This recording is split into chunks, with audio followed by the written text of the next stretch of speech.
you? This is Lomi, and today I'm sharing my 9th face up. In this video, I'd also like to give a special shout out to Micah as thank you for composing my music.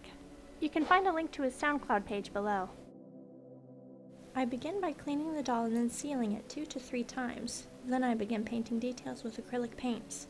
Most people save this step for last, but I find it easier to paint fine details like eyebrows and eyelashes first. Not only is it easier for me to clean off mistakes without worrying about damaging a layer of pastels underneath, but adding the blushing afterwards helps soften the appearance of the brush strokes and make it look more natural.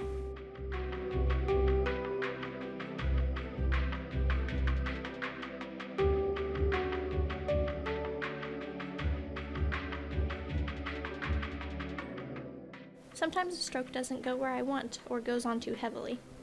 A cotton swab dipped in water will remove any mistakes without damaging the layer of sealant, and a dry swab can be used to remove extra paint when a stroke is perfect aside from being too dark.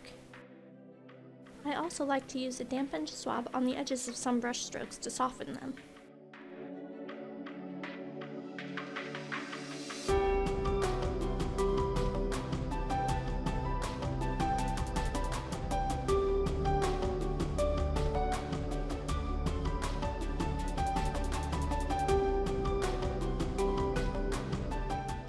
I use my brush to judge whether the brows are even and symmetrical. Sometimes I even sketch the shape of the eyebrows before I start using a white watercolor pencil. By the time the brows are painted and blushed with pastels, you can't see the white marks at all.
The beard takes the longest and poses a great deal of difficulty since it's my first time doing facial hair, but once it's complete, I seal the paint layer and begin blushing. Since this doll is a darker resin and I want him to have a warm skin tone, I do all my blushing with orange and brown pastels.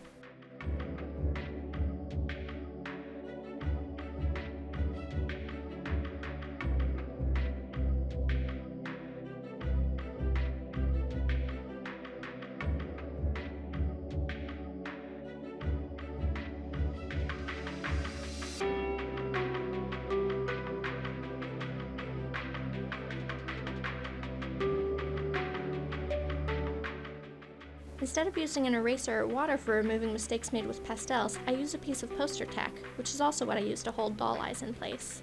And anytime I need a color to blend just a little more smoothly, I use a dry cotton swab and a cotton ball to buff the pastel into the tooth of the sealant.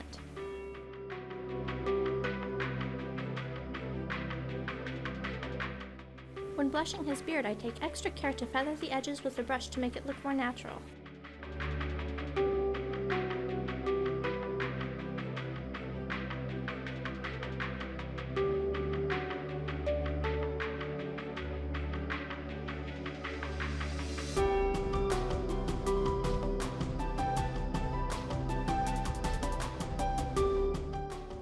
On this doll, I do 2 layers of brown shading and then 1 layer of black and dark brown pastels to add a little more intensity.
If any of the painted parts look too subtle now, I freshen them up while doing the last layer of blushing.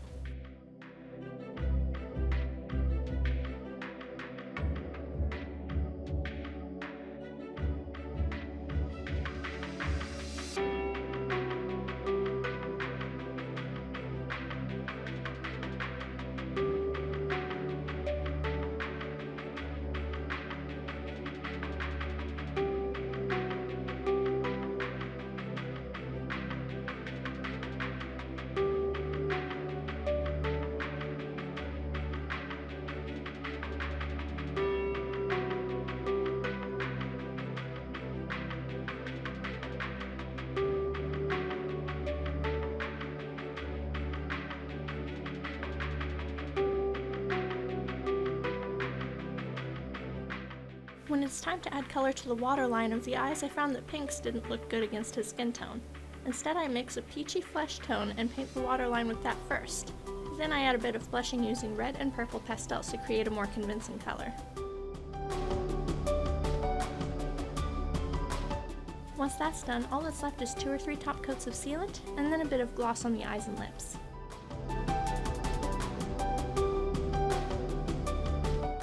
And now he's done! Here's how he turned out. I'm happy with how this face-up turned out, but there's still so much room for me to improve. Next time I'll be sharing a video of my 8th face-up, so if you'd like to join me, don't forget to subscribe so you won't miss any updates. I'm also putting together a video about my preferred face-up materials, so if there are any materials you're curious about, leave me a question below. That's it for today. Thank you for watching. I hope to see you next time. Bye!